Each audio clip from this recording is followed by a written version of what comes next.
Assalamu alaikum wa rahmatullahi wa barakatuh. Welcome to today's Friday Reflections on this, the 6th of May, 2022. I hope you're well wherever you're tuning into this from. Apologies that we are starting a bit late today, just had a busy day.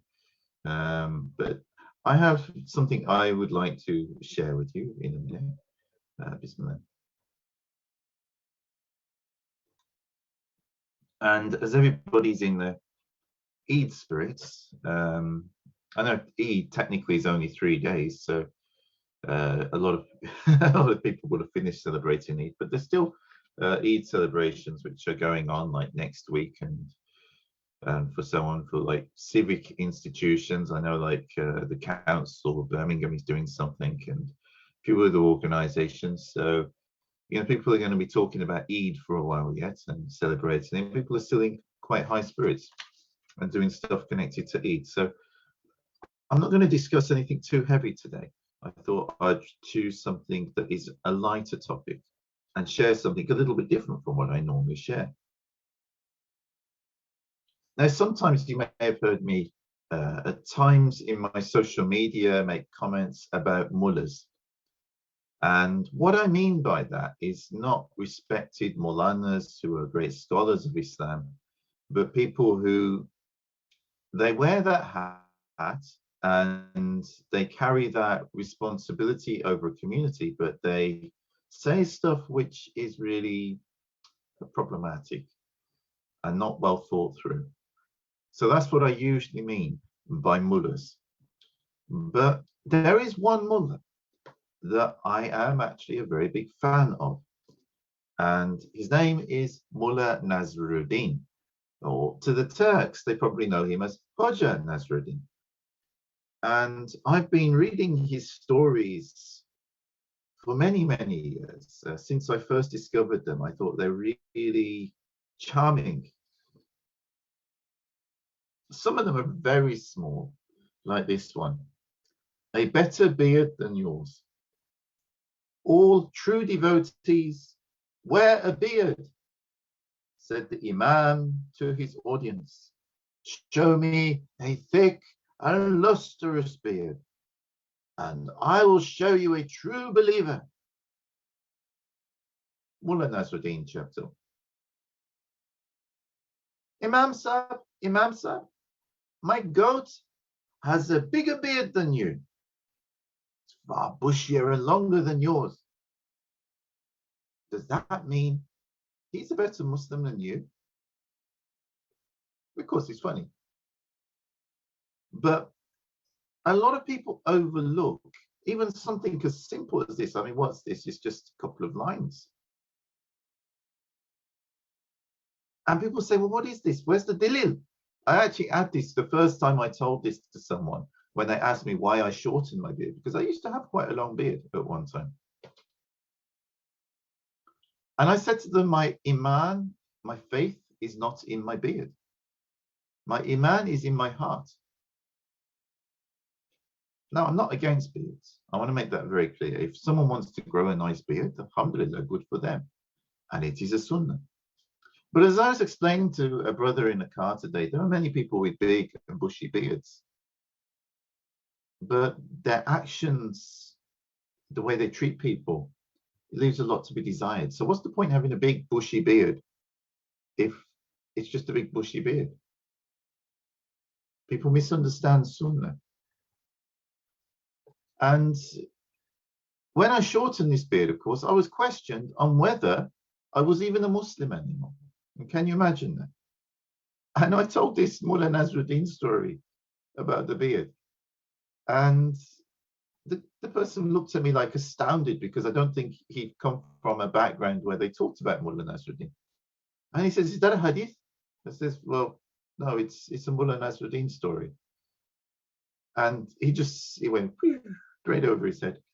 But the thing is, it's like there's a wisdom in this. And all Mullah Nasruddin is pointing out is a beard is hair. He's not saying it like that. He's saying it in a funny way. But a goat has a big beard. But it doesn't mean that the goat has any iman. It doesn't mean that the goat is any more knowledgeable or a better Muslim than anybody who has less of a beard.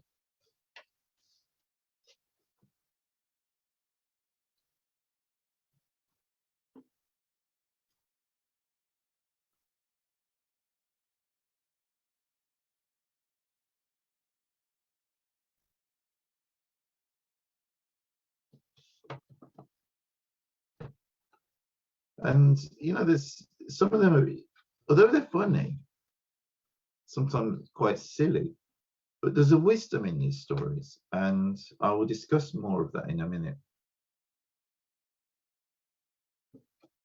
This is a brilliant one. Allah's guest. As Nasruddin and his wife were sitting down to supper one night, someone pounded on their door. Bang, bang, bang. Bang, bang, bang. Opening it, Nasruddin saw a dervish, a sheikh, wearing a highly colored coat, nice coat, spotless turban. Don't just stand there, snapped the man.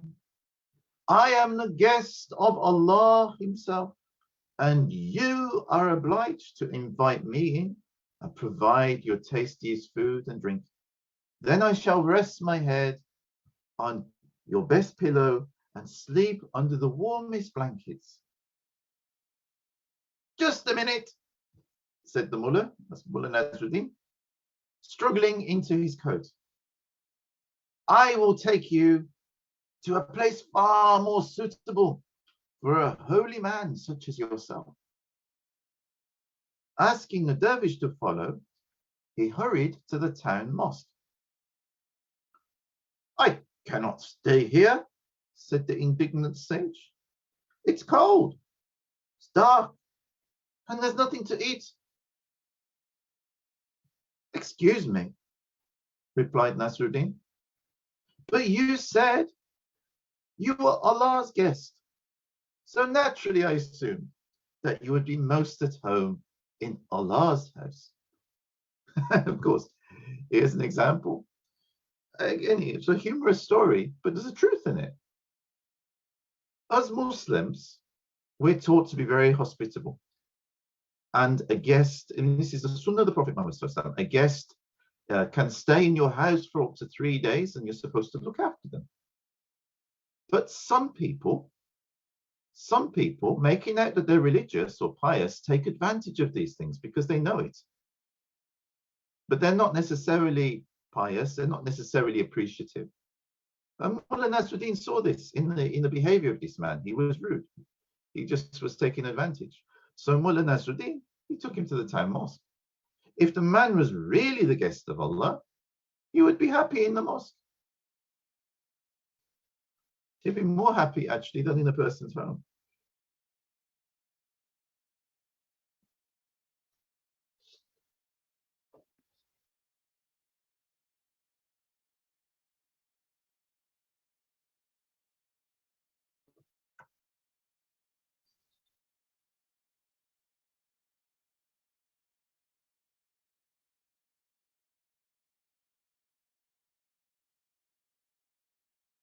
Here's another good one.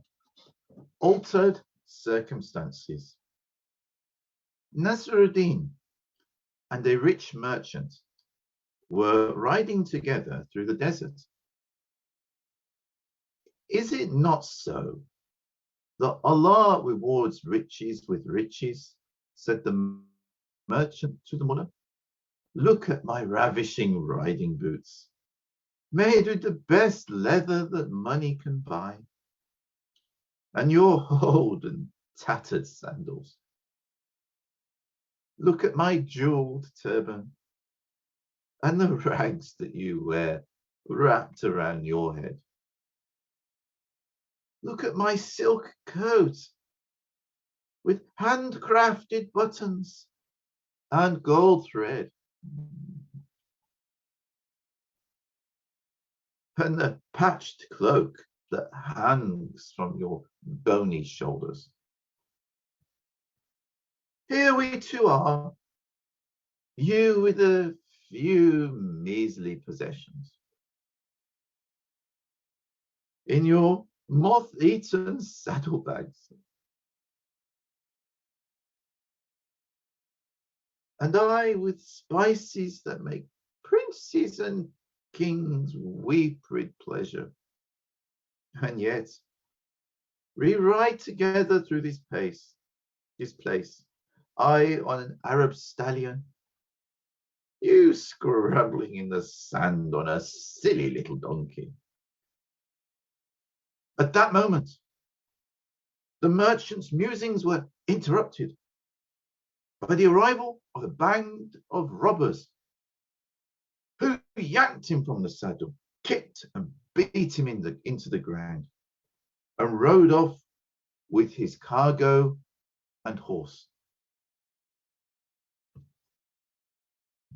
How extraordinary it is, mused Nasruddin, that my circumstances have not seemed to have changed, but yours are dramatically altered in the space of a few moments. Again, it's a story, a humorous story, but there's wisdom in this. And today, this is a very important piece of wisdom, because a lot of people, they do care a lot about their designer clothing and designer bags, and they feel the need to have these possessions rather than things that look pretty similar, are probably just as strong and just as practicable, but and even in some cases just as pretty, but they're not designer. Why do people wear such designer things? Obviously, it is to show off their wealth. People like to show off. I'm rich, I'm wealthy, I'm successful. But of course, there's a danger in doing that. When you show off that you're rich, are you not inviting people to come and rob you? Are you not inviting jealous eyes?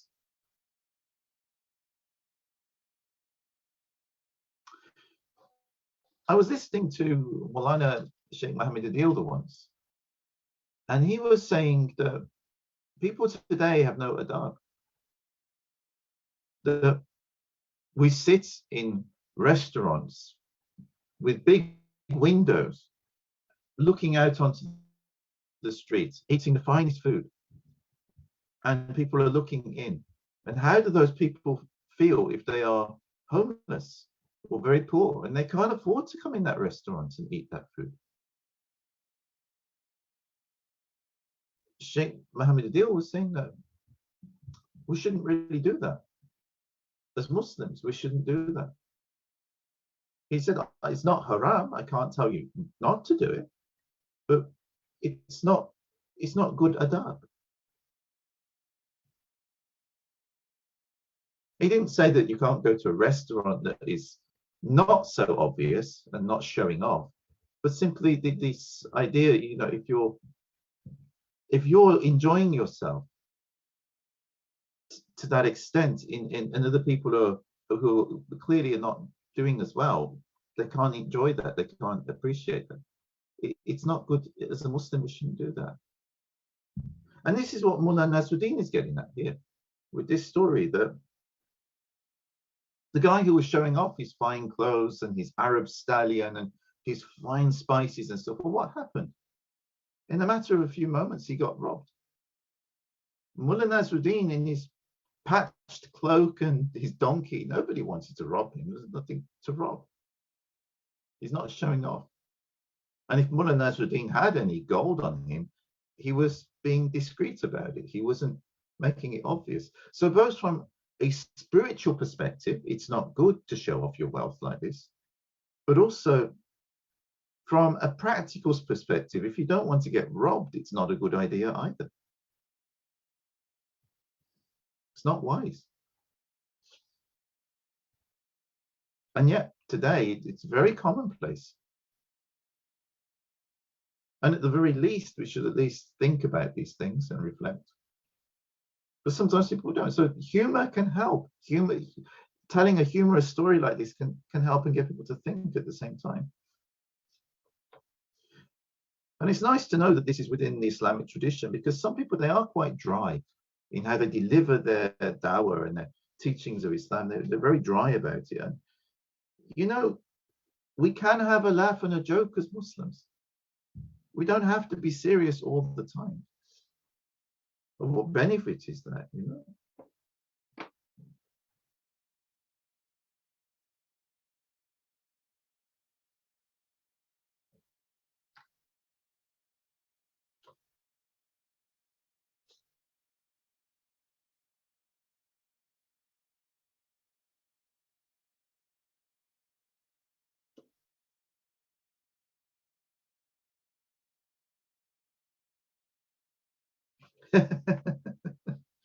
So, being an expert, a group of townswomen were gossiping in the market square.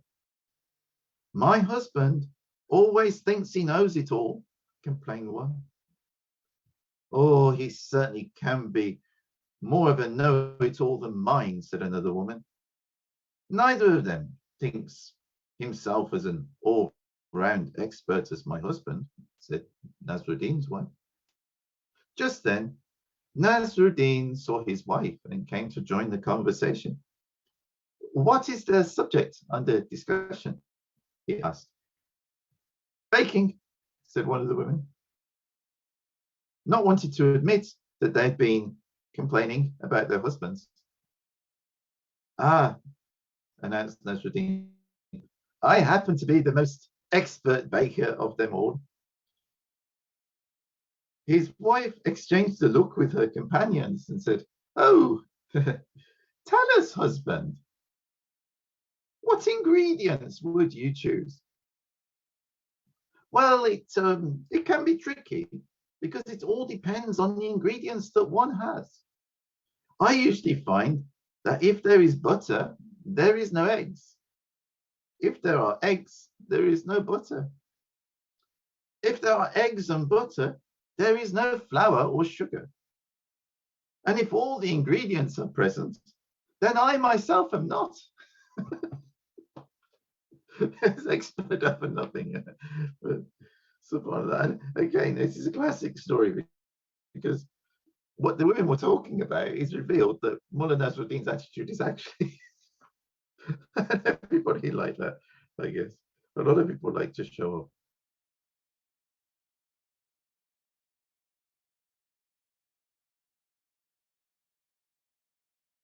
There's so many stories I'm just browsing through. And this is a very good collection of them, actually. The World of Nasrudin by Idries Shah. He collected quite a few together. And it's nice to have so many in a collection, although I don't know if it's still in print at the moment, because this is from 2003. But if you can find it, it's a nice book.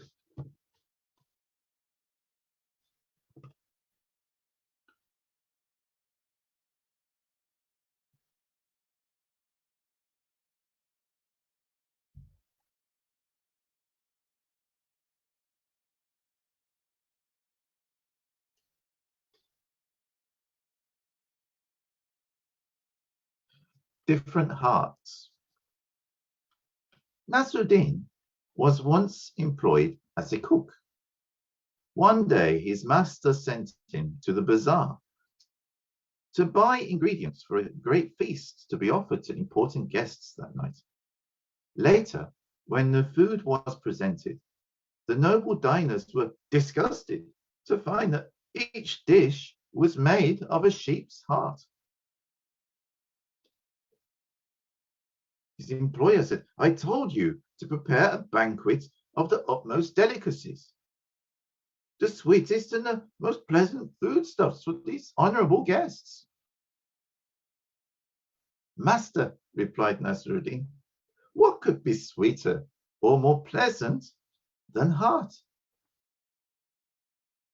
For it is the organ which holds love, compassion, generosity, and mercy. Waving this explanation aside, his employer ordered him, go and return to the kitchen. Come back with something decadent and indulgent rather than pure, he shouted. 1 hour passed, then 2. The guests began to fidget with hunger, especially the cook, who appeared with the replacement food. But to their horror, the plates were once again piled high with sheep's heart. The host and his offended guests demanded an explanation. Master, said the cook, this time you ordered me to bring indulgent and decadent dishes of a less pure nature.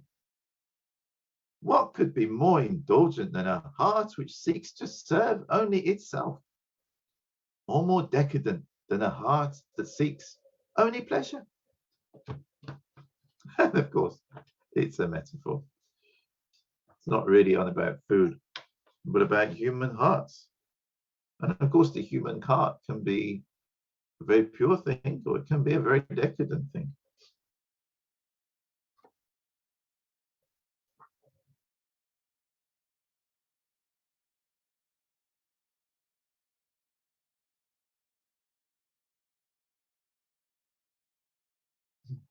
Different owners, different birds. Nasreddin was shopping in the bazaar when he saw a peacock being sold for 20 pieces of gold. Rushing home, he grabbed his goose and hastily returned to the bazaar.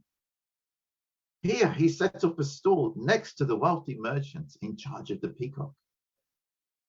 To his amazement, not a single man offered him 20 pieces of gold for his bird, while an interested throng gathered around the trader next to him, bidding vast sums of money for this peacock. How is it that you are practically mobbed by customers in their haste to purchase your bird, when my plump goose is left on the shelf? Simple, replied the merchant, puffing himself up with a little bit of importance. This, my friend, is a peacock, a bird with ravishing plumage, which preens and struts all day. With head held high, it is as noble as the king. But my goose is just like you, hissed Nasruddin. It waddles like you, it hisses like you, and it is as filthy as you. Surely you would consider yourself worthy of 20 pieces of gold. That's so funny.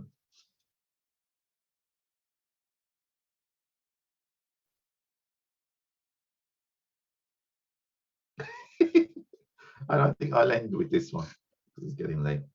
Different paths. You are a great mystic, said one of Mullah Nasruddin's pupils. Surely you will know why men take different paths through life instead of all following the one true path. Simple, replied his teacher. If everyone followed the same path, we would all end up in the same place. The balance of the world would be tipped, and we would all be thrown into the ocean. Allah bless him. The world would be a much poorer place without Nasruddin and without other similar wise comics who use comedy in order to transmit wisdom, or in this case, wisdom and spiritual teachings. I hope you all enjoyed that, and a little bit different from my usual Friday reflections. But it's good to remind ourselves that, of course, as Muslims, we should take our religion seriously. But we should also be able to have a laugh. And also, if we could combine the two and use comedy in order to transmit knowledge and wisdom, subhanAllah, isn't that a beautiful thing? Isn't that a beautiful thing? And this is something which has a heritage and a tradition within Islam. I know also within Indonesia, the Nahdlatul Ulama are famous for using comedy within their teachings, when they are giving talks and having like conversations within groups, like a halakha, to use comedy as a way to be able to transmit wisdom about the religion. So let's hope that we can all take something from this and improve how we also deliver our messages, so that we can actually have the greatest effect and also keep people happy at the same time. Because the Prophet Muhammad said, to smile is charity. And that is a hadith. And of course, how can you smile if you're not happy? So let's keep people happy, as well as transmitting knowledge and wisdom. May Allah bless you all. Hope you enjoyed this evening's Friday Reflections. And if you find these videos useful, please don't forget to subscribe to my Facebook, Instagram, and YouTube. If you haven't already done so, I go live on Facebook and Instagram every Monday for my sohbet, it's a talk, and my zikr, and also on every Friday for a talk that comes from a book where I read and I discuss something about what I'm reading.